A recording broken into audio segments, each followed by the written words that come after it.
Ji Ka Khalsa, Waheguru Ji Ki Fateh. Greetings, my friends. I am currently censored from Facebook to do any live broadcast. So YouTube is the way it's going to be for a while. I think it's time limited. So anyway, greetings. And I hope you're all well and that we continue with our process of awakening, evolution, enjoying the party, but at the same time having an understanding or trying to make sense so we can navigate through the various dramas that we are all being presented with. So let's just take a little bit of a snapshot. So we are in July, and I would say heartfelt greetings to all these indigenous members of the Canadian world who have had now the courage and the ability and the strength and the sovereignty uh, to call to task those people that really eradicated or certainly try to eradicate, which has been the nature of a lot of indigenous and tribal communities, where others have come in and colonized them and eradicated them in very cruel ways. So, my heartfelt respect and support for all indigenous communities around the world to waking up to the fact that they have been plundered, exploited, raped, pillaged enough. And now the time is for us to reconsider the balance, reconsider the balance between those who are in power, those who exert power, and those upon whom the power is exerted. And exploitation has to be faced up to. This idea that we have different races and ethnicities and divisions, these divisions ultimately in the uh, f- um, screen of life are man-made divisions and pretty much man-made. That's the other thing. It'll be male, uh, male, semi-pseudo intellectual, old man in a suit and a tie who create these divisions, who sit there and create these divisions. And there is a purpose to the division because the more divisions that you have, the more boundaries you have. And the stronger the boundary you make, the stronger the conflict. Now, this can apply to people outside us, like division between black, white, Asian, castes, between Ramgarhia, Tarkha, Jat, and the Dalits, and so on and so forth. Every community, every culture will have their divisions, but these divisions are not necessarily biological divisions. These divisions are not necessarily in the face of life. They're actually are quite meaningless, and even from a logical perspective, a logical perspective that tests that particular narrative. Three things: is it logical, is it experiential, and is it consistent? So our whole world, I didn't choose this life form, you didn't choose this life form. Life is a happening.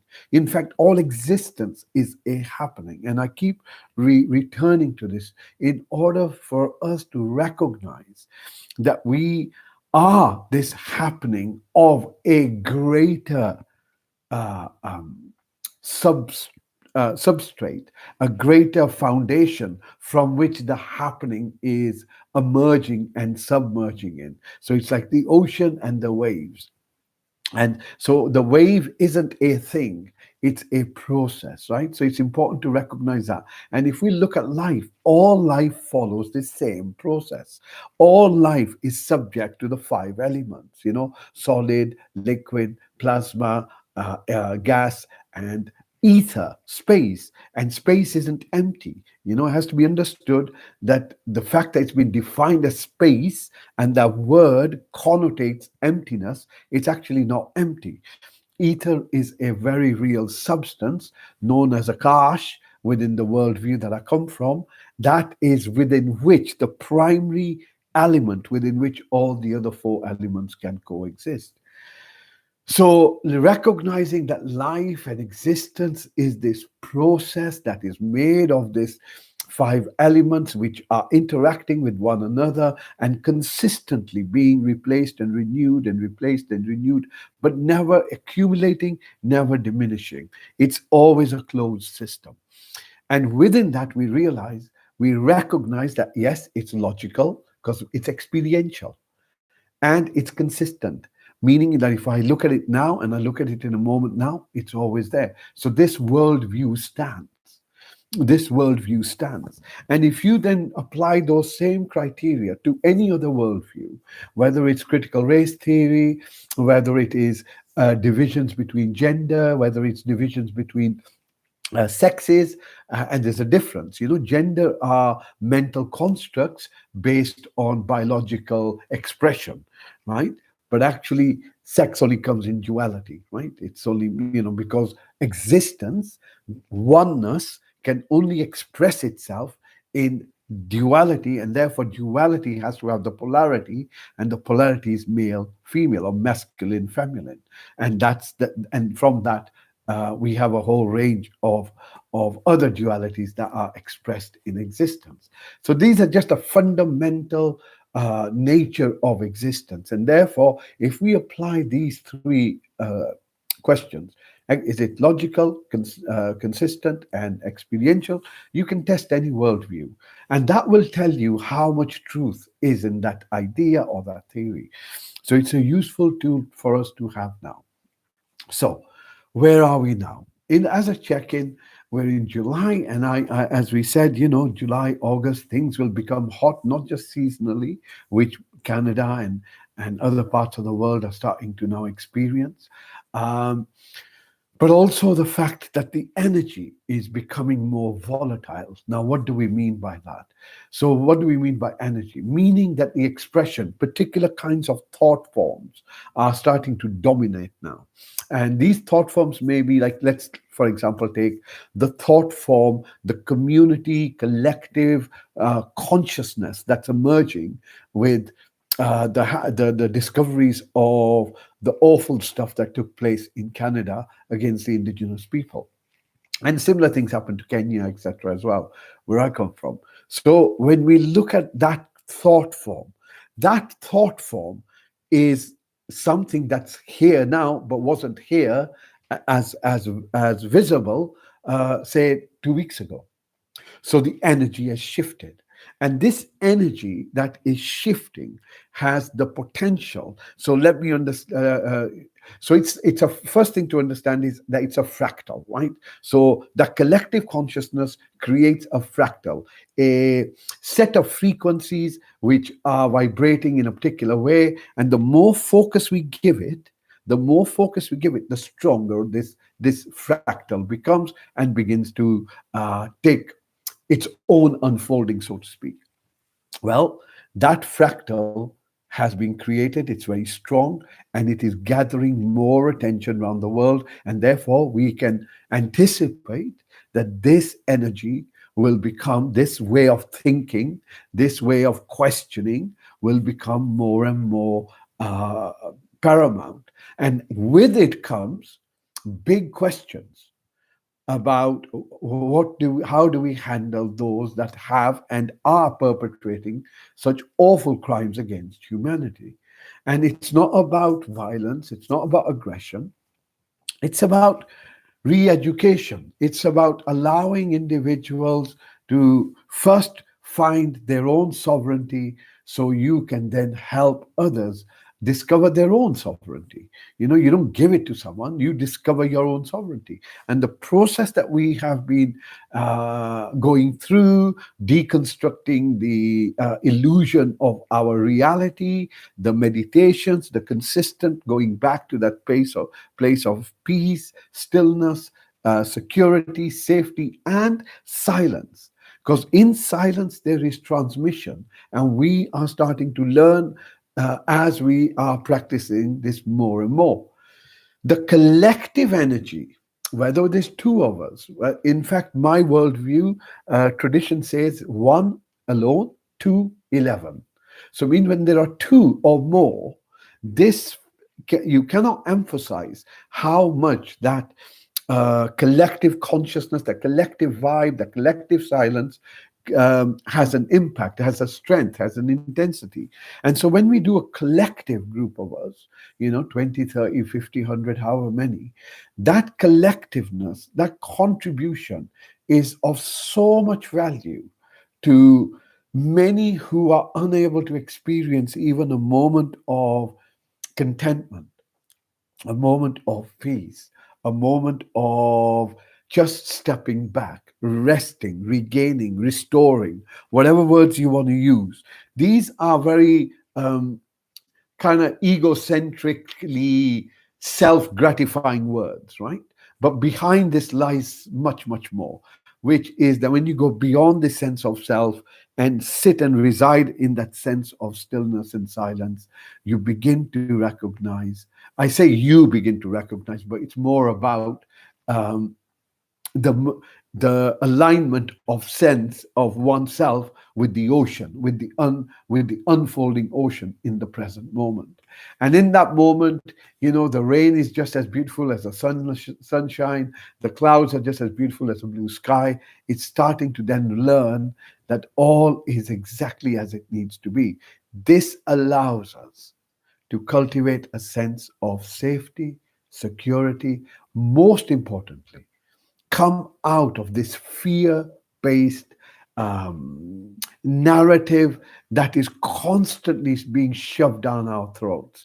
It's really important that you live in fear, that if you live in fear, you're really just waiting to die, and your end result will be my life was fearful. My life was anxious. That's the dominant quality that we have if we live in fear. Once we recognize that there is a start and middle of all existence, including you and I, that mortality issue, once we face it, and I'm going to open this out a little bit more as we go along, I think. Once we begin to recognize that and face it for what it is, then really, what are you afraid of? What is it that you're fearing? Because all of this mask wearing and this and that and the other and everything else that goes with it. What is it? It's all driven by fear. And what are you afraid of? You're afraid to die. Why are you afraid to die? Because you think, when I say you, this is beyond the you, it's not personal, you as in the global kind of worldview that we have out there. The worldview is of the opinion that collecting stuff, making your house stronger, bigger, buying bigger cars, collecting more money in your bank account, watching more game shows, all of these things, either it's for distraction, where you get engaged in something and you lose sight of what's happening. So look at the current hysteria that follows some football, and you notice that in the hysteria, the moment the hysteria takes control or becomes dominant, you lose sight of what's happening because you get engaged in the hysteria, the manmuk state, the state in which where the mind becomes fused, your awareness becomes fused with your content of your thoughts and your emotional state. And this just takes you away from what's actually going on. So it's really important to recognize that now is not the time for getting engaged in these psychological dramas. See them, enjoy them, but keep the eye on the ball. And the eye on the ball is very simple. It's your health, your freedom, your sovereignty. Keep it there. Keep it there. Bring it back to yourself. Question what's going on around you. Anything that can be done. Words are more powerful than anything else. Discussions, um, uh, uh, collective, communal interaction, anything like that, where we can speak with a sense of dignity, with ability to share ideas, this collective way of working together that has been stripped from humanity over the last 12, 18 months is having a significant consequence. So please, wherever you can, however you can, in of course taking all your safety measures, um, communal groups. This is where it's like-minded people, where you can think alike, where you're given the opportunity to speak your truth, whatever it may be. Doesn't have to be liked, but it is your truth. And this human right, this freedom, you've got to understand that the freedoms that are being taken away are started off with just restriction of movement. It was a body restriction, right? So it begins with the body. It begins with the body because that's what we identify with, both. Then it begins with speech. Then it begins with the censorship. Now it becomes internal. It began with the body, which is the objective bit. Now it becomes more and more eternalized. You cannot speak about such things. If you speak about such things, you are censored. So now there is a direct impact on your expression, your speech.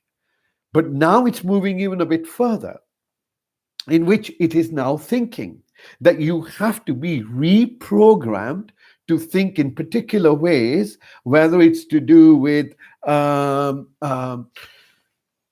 politics, whether it's to do with finance, whether it's to do with the maintaining the power structure through the narrative. So, for example, you cannot speak about the Depop jab. You can't speak about that, and you can't mention the side effects that are associated with that. So, this narrowing of speech has now moved into the narrowing of your thoughts. And if humanity, if individuals do not recognize this, then really you deserve everything that's coming to you. If you do not recognize that, to restrict your way of thinking, to restrict your way of communicating, to restrict it, is such a fundamental attack on human sovereignty, on the sovereignty of language, the sovereignty of expression, that yeah, well, if that doesn't bother us, then maybe we don't deserve the life to be a human. Maybe maybe it's too much to have this freedom for some. So you can see that this isn't just about an impact on your physical, your financial. This is now moving into a much deeper space. So time to question it, time to call it out, time to see it. Once you see what's happening, it can't be done to you. It's like once you see the nightmare or the dream for what it is, it loses its power. So once you see it, it loses its power. So all I wanted to do was just share some thoughts with you today and allow you to align yourself within yourself, to yourself, through the meditation. Okay, well, thank you for listening to my rant. As ever, I hope it is of some direction. But yes, the next few months, we can expect a whole range of reactions as an endpoint, more protests, more standing up for sovereignty. At the same time, more fear, more variations, more what's the word, variance, right? But the interesting thing is that whatever gene stock you begin with, the variant normally tends to be weaker than the actual gene stock you began with, because that's the 100% gene stock, right? So the idea that variants become more stronger, etc., I think once again, fear-induced stuff, right? So I don't live in a state of fear. I don't advocate anyone to live in a state of fear. To live in a state of fear is simply committing suicide slowly. You're certainly not living, but just slowly living your life to be taken into what is the finality of life. So recognize life is sovereign. Recognize that you are looked after. The happening isn't happening by itself. There is an agency that is the happening itself. So allow that trust to begin and build, and you will recognize soon enough that fearlessness comes when we connect with the present moment and we connect with the ocean from which we are now expressing ourselves. So let's begin with our meditation.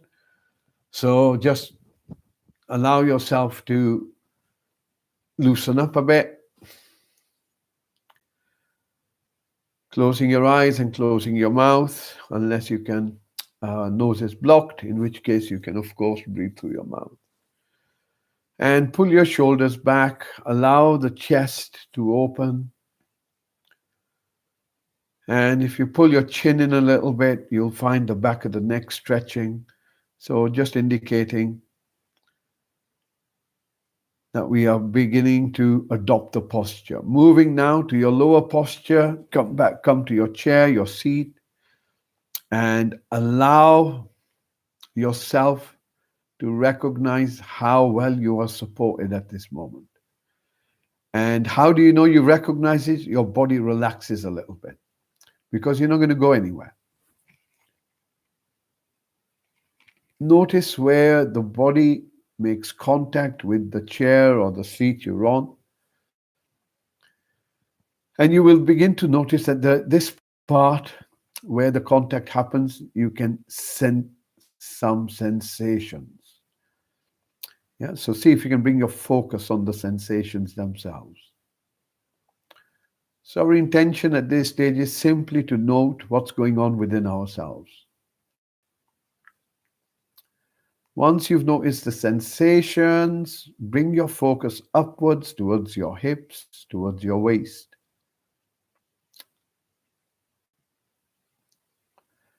And on your next breath out, allow this awareness to gently move down your thighs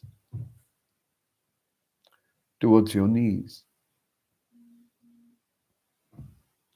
And then from your knees, allow this awareness to move to your ankles. So all we're doing is just a quick scan of our body to become a little bit more present within ourselves. From our ankles, we notice our feet, just sensing them. You don't need to imagine them. You don't need to draw them. You don't need to picture them or describe them, but just sense them. And then begin to sense the soles of your feet if you can.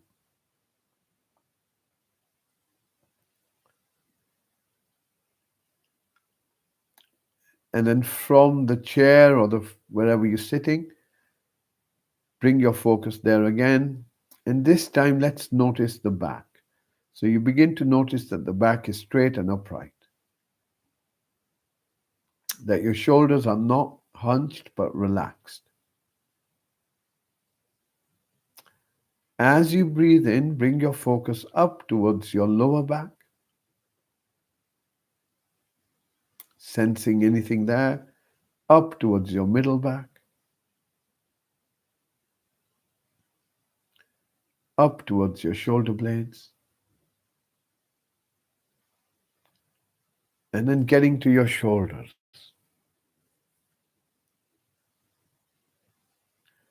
From your shoulders, move your focus to your elbows. From your elbows, move your focus to your wrists. And then becoming aware of the palms of your hands. Hold your focus on the palms of your hands. Bringing your focus now to your fingers.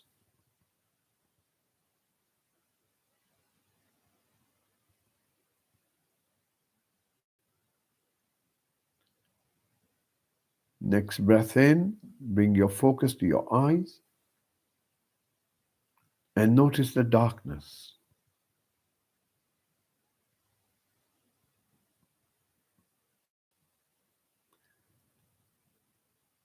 The experience of darkness or looking behind your eyelids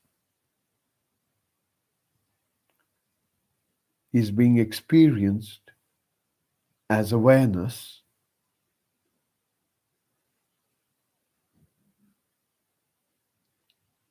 and you are conscious of it. And that is fundamentally what we are, beyond the body, beyond the thoughts, this unchanging awareness. As you breathe out, relax and soften your eyes, moving your focus into your mouth as you breathe in, becoming aware of your tongue.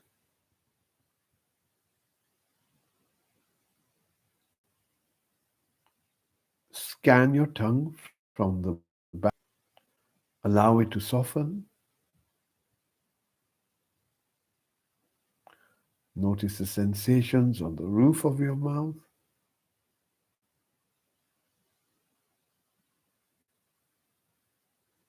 Slow, deep breath in and relax, allowing your face to relax. And as the breath comes in, once again, bring your focus to yourself as best as you can.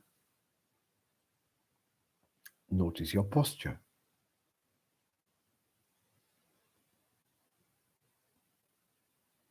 Notice how the body feels.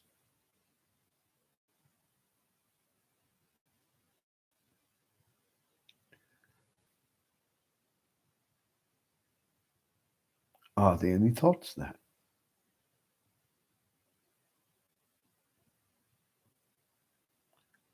And if you hear yourself saying, no, there are not, that too is a thought.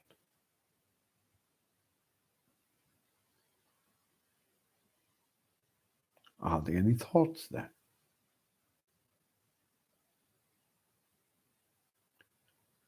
Bringing your focus now to your chest.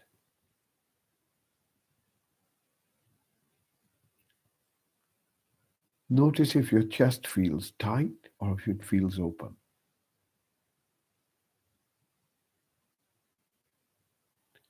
Just the intention to smile will help relax this part of the body. Hold your focus at your chest.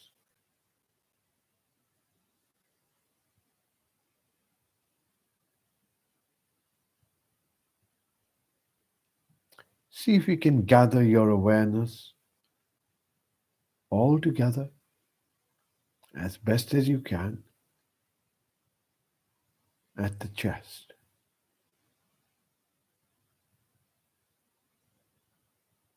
Simply by focusing on the chest area itself.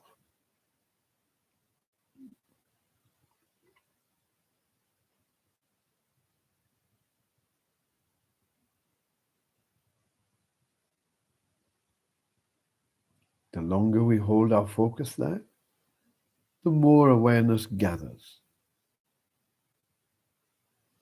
or we gather more awareness. How do you feel?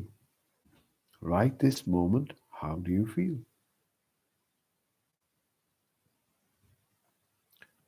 Are you in pain? Are you anxious? Do you feel calm? Do you feel settled? Right this moment. And if not, why not? What blocks your happiness right now?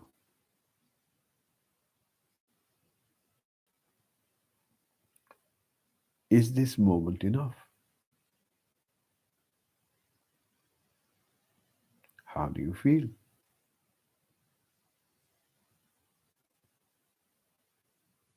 Comfortable, uncomfortable. Pleasant, unpleasant. Settled, unsettled. Simply taking a note of our internal environment, our emotional environment. How do I feel? On your next breath out, opening your awareness and listening to the sounds around you.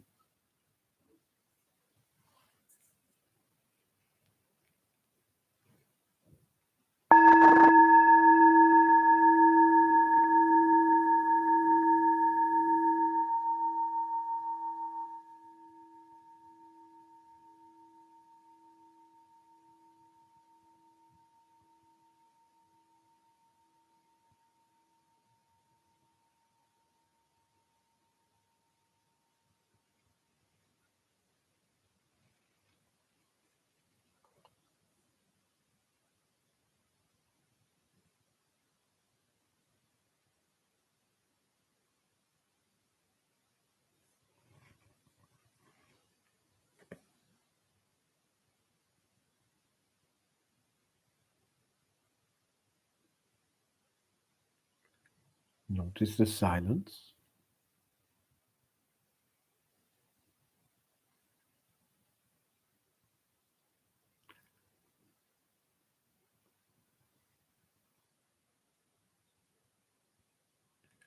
And when you're ready, gently bringing your focus just beneath your nose.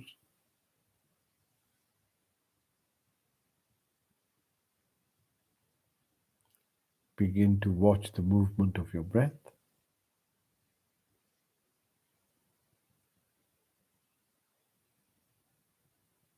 following your breath from the start as it comes in, all the way till the end, and the same for your out breath.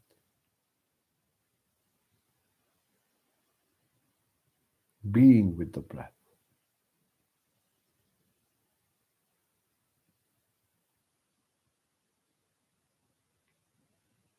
So your focus begins to notice the start of the in breath,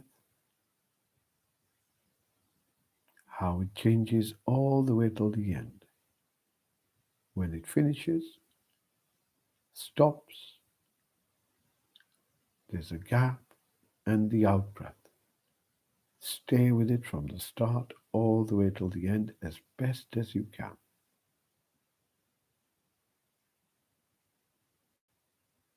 Training our awareness.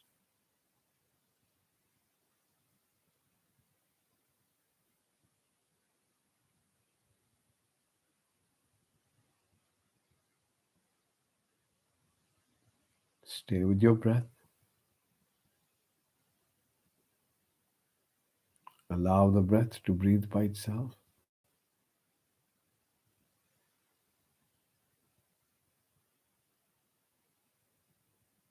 Notice how the breath breathes by itself.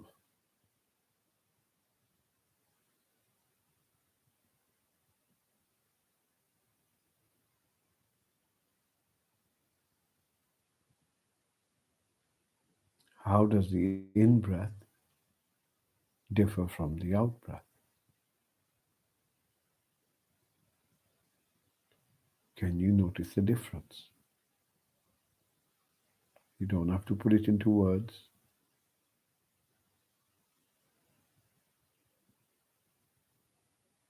Are you able to notice the difference between the in breath and the out breath for yourself?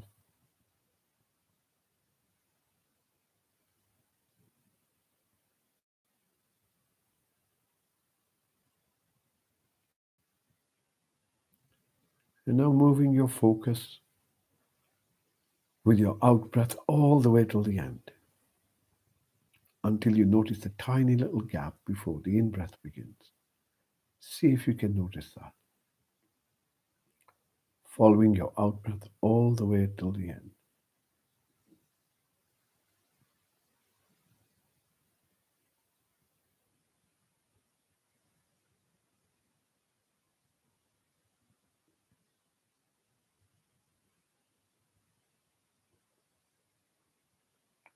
Following your breath all the way till the end. And as you follow your breath, allow yourself to get deeper and deeper into this moment, letting go of all the away from this moment, just for the next few minutes. allowing yourself to submerge in the moment of now by following the river of your breath.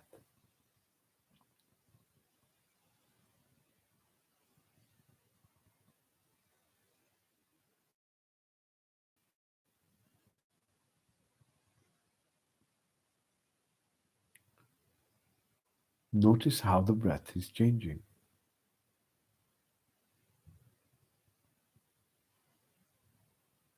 As you follow your out breath all the way till the end, the body begins to relax a bit more, allowing you to get deeper and deeper into your present moment.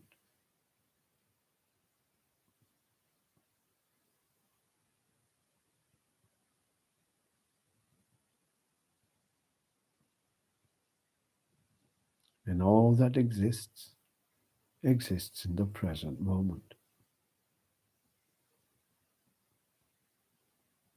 It is the source.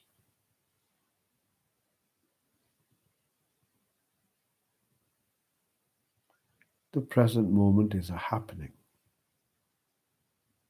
It's not a thing.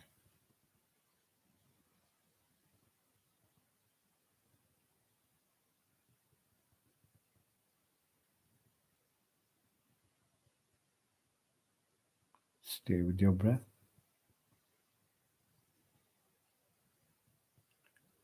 And now notice if your breath feels long or does it feel short.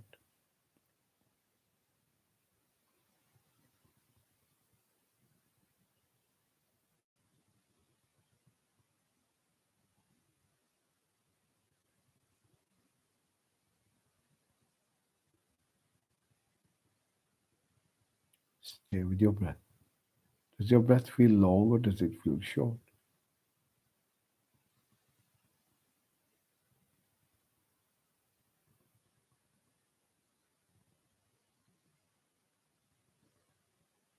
The closer we begin to look at our breath, the deeper we submerge in the moment. We enter the stream.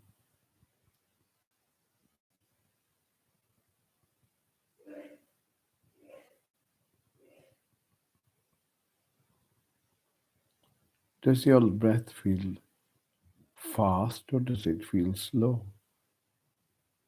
If it's fast, no need to make it slow. If it's slow, no need to make it fast.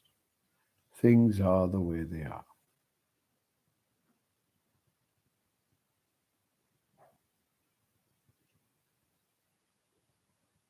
Stay with your breath.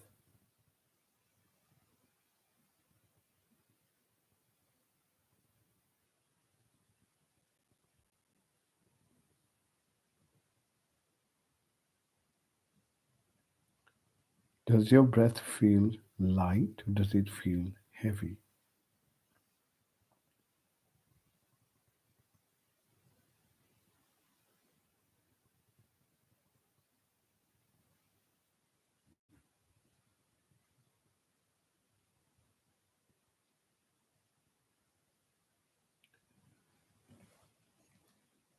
Does your breath feel cool or does it feel warm?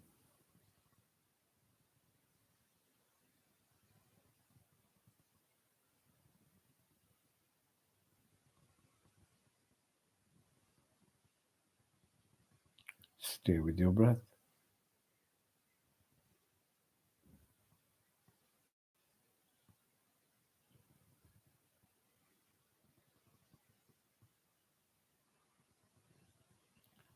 And then bringing your focus to the sound of your breath. As best as you can, listening to the in breath as it comes in, listening to the out breath as it goes out.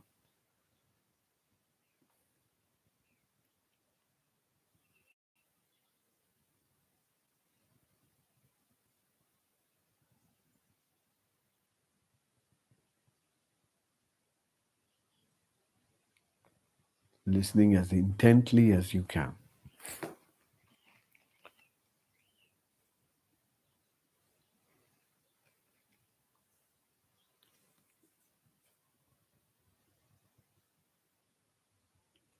And on your next breath out, opening your awareness to all the noises that are around you, listening with the same intensity, not looking for sounds, not seeking them out, not judging them, but simply listening.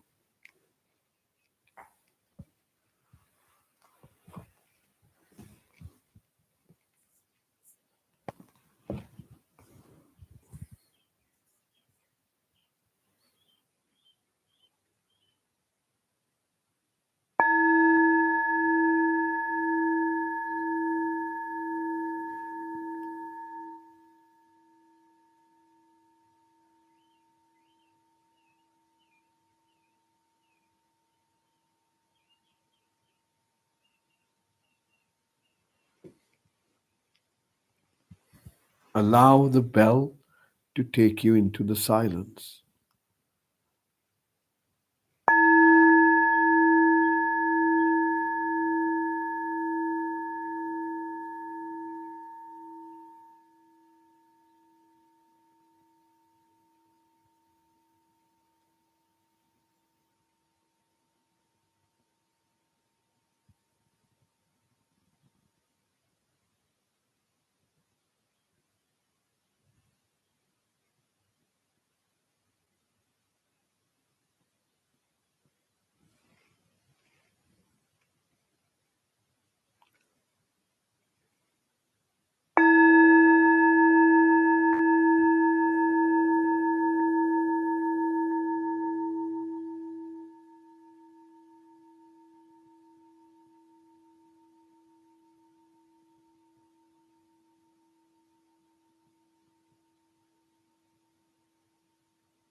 Notice how effortless this moment is.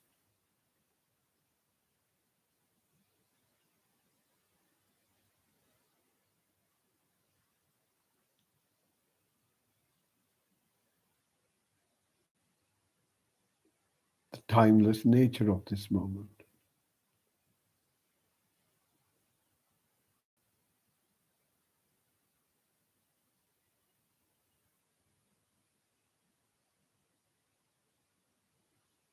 The ageless moment.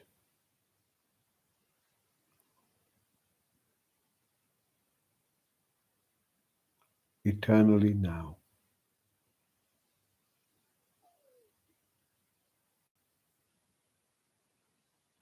And in this moment, there are no separations.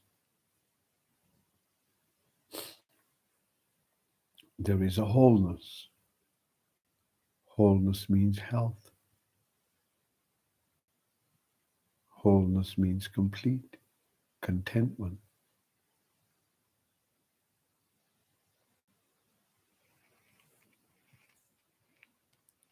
Notice how following the sound of the bell allows us to penetrate the silence deeper and deeper.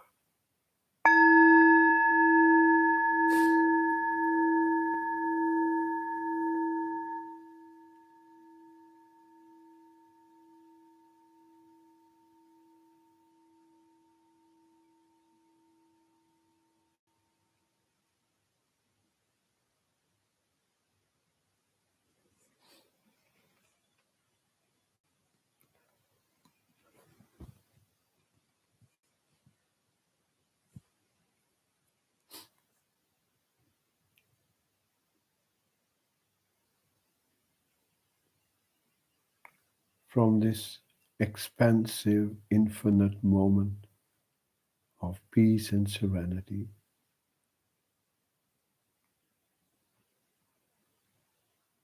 gently allowing your awareness to move towards the breath.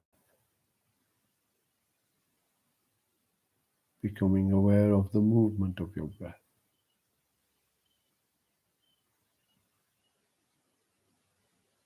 Notice how effortlessly your breath moves.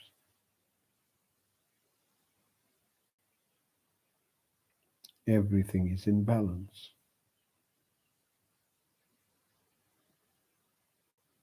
Sitting with your breath, gently holding your awareness and watching it effortlessly move in, move out.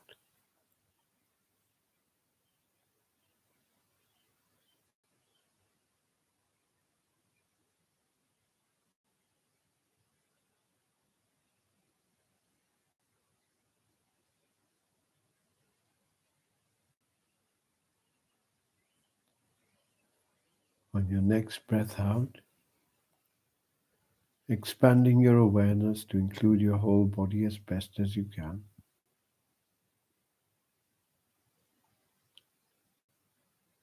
Notice your posture if you can. Bring your focus to where the body makes contact with your chair or your seat, becoming aware of those sensations again, and moving your awareness down to your thighs, noticing your knees, and then moving it down towards your ankles. Notice your feet, noticing the soles of your feet, allowing that peace to penetrate each and every part of your body. Coming back to the chair or the floor, notice how straight and upright and relaxed your back feels. Notice that your shoulders, arms, and hands are relaxed and comfortable. Your eyes are still closed. Your mouth is still closed. Your face is relaxed. Coming back to your breath.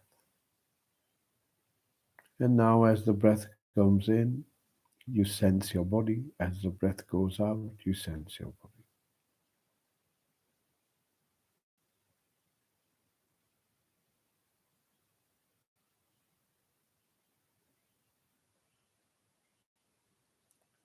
Breathing in, you sense your body. Breathing out, you sense your body as best as you can.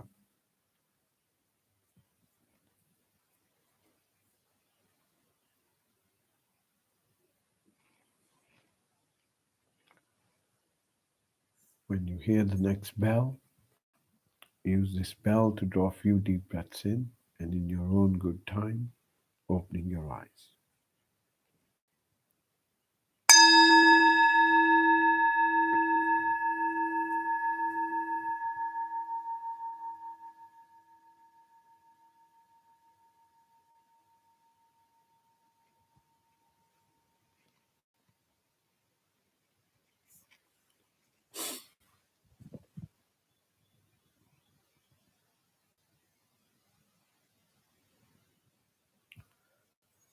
Welcome back. Have a fabulous week. Know that you are looked after. May you be happy. May you be healthy. May you be peaceful. May you be safe. Waheguru Ji Ka Khalsa, Waheguru Ji